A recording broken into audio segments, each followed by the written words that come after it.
Picture two friends, same age, 32, same income, 78,000 a year, same city.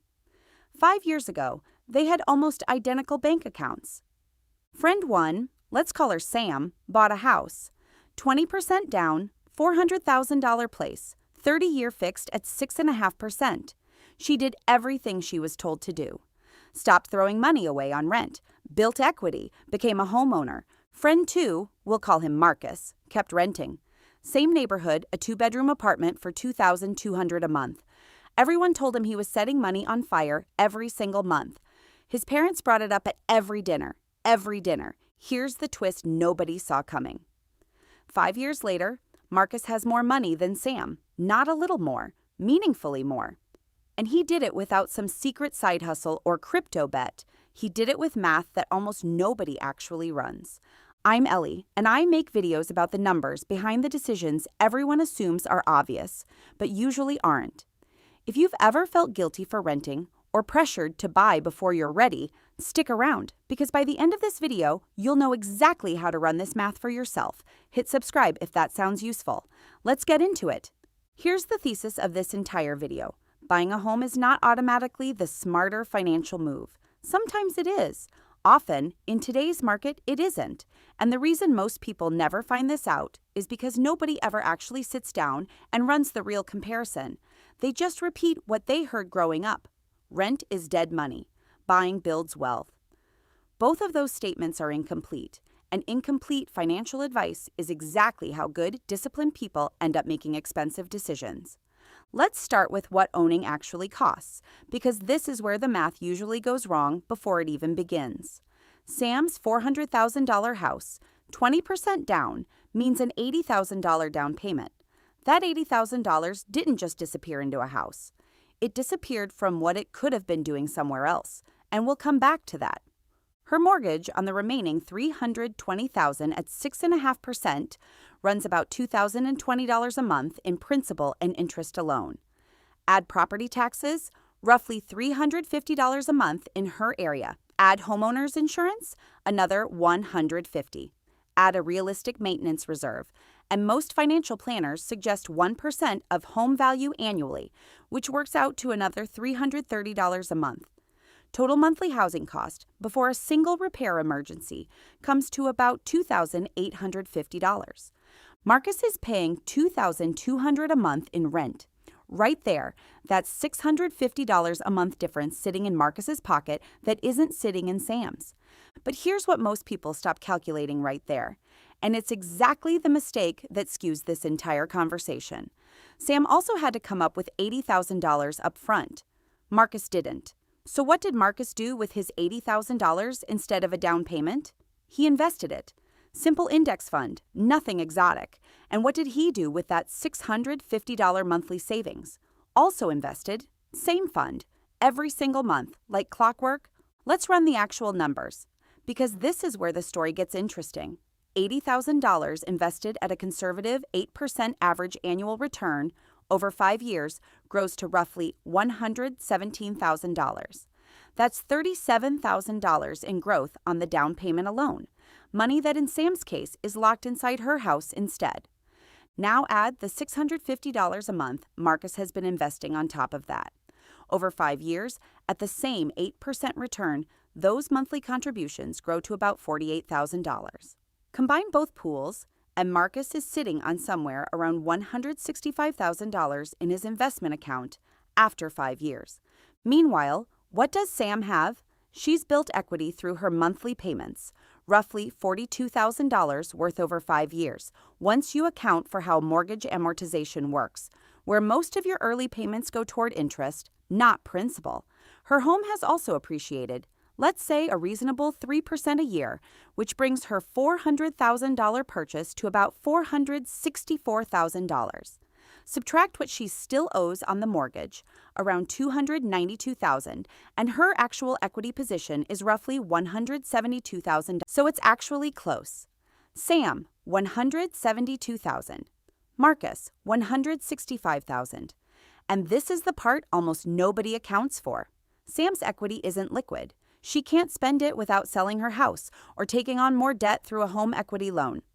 Marcus's $165,000 is sitting in an account he can access, rebalance, or redirect anytime he wants, with none of the transaction costs that come with selling real estate. And those transaction costs are brutal.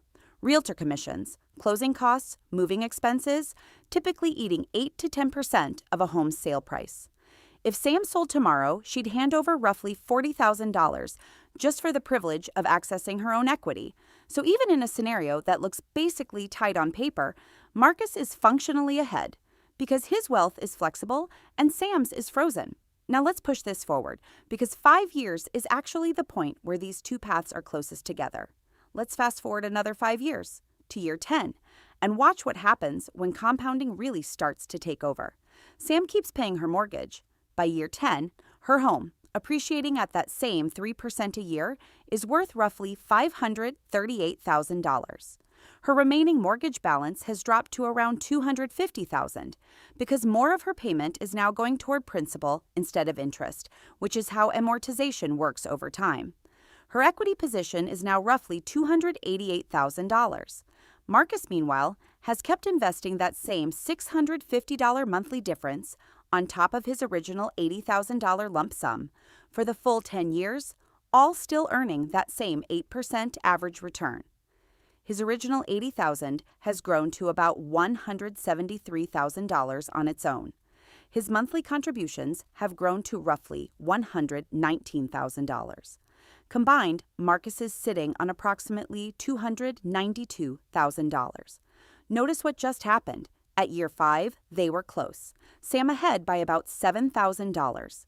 At year 10, Marcus has pulled essentially even, and depending on how the market behaves in any given year, he may have actually pulled ahead.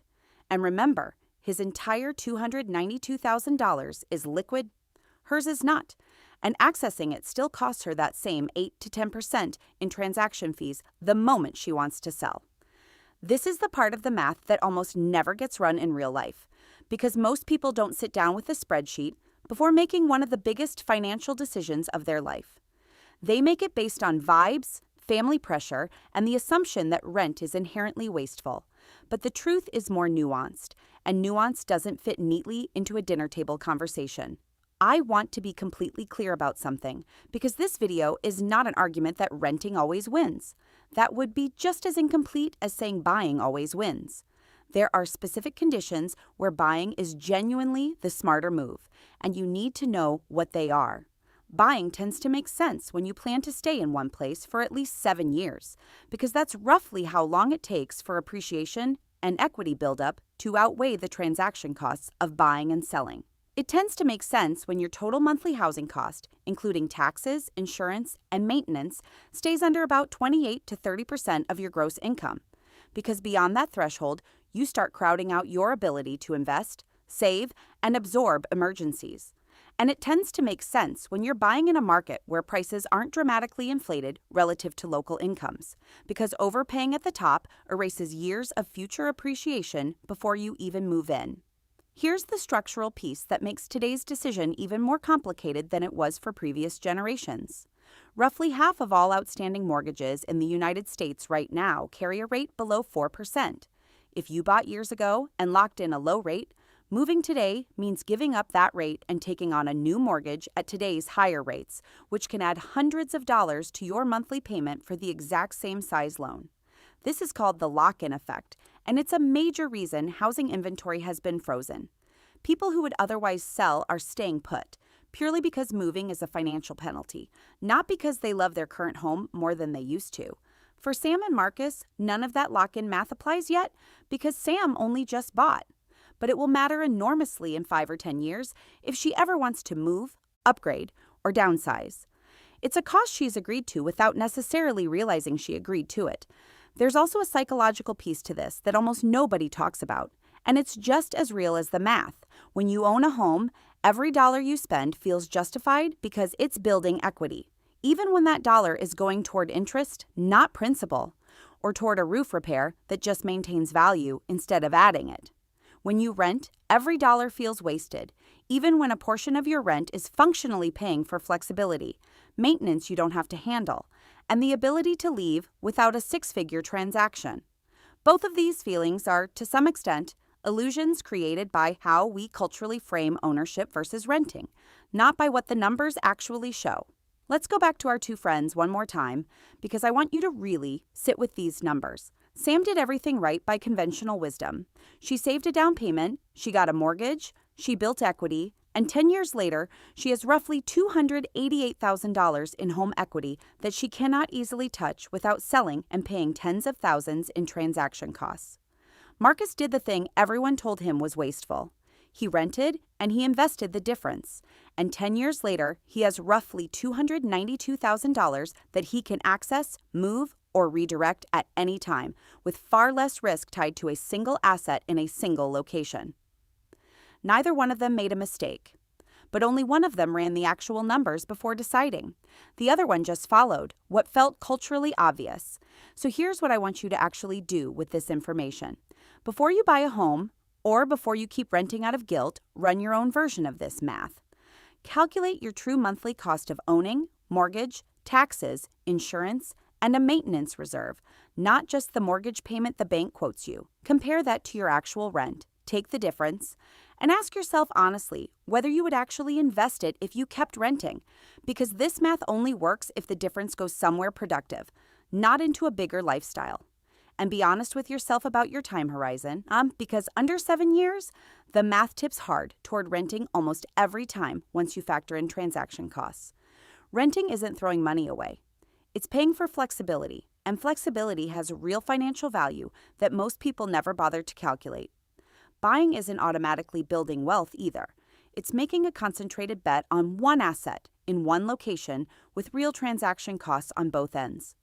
The goal isn't to convince you to rent forever or to buy tomorrow. The goal is for you to stop making this decision based on what your parents said at dinner and start making it based on numbers that actually apply to your specific situation, your specific market, and your specific timeline. That's the only version of this decision that actually protects your future. If this helped you see the rent versus buy decision differently, hit that like button and subscribe for more videos that run the numbers nobody else bothers to run.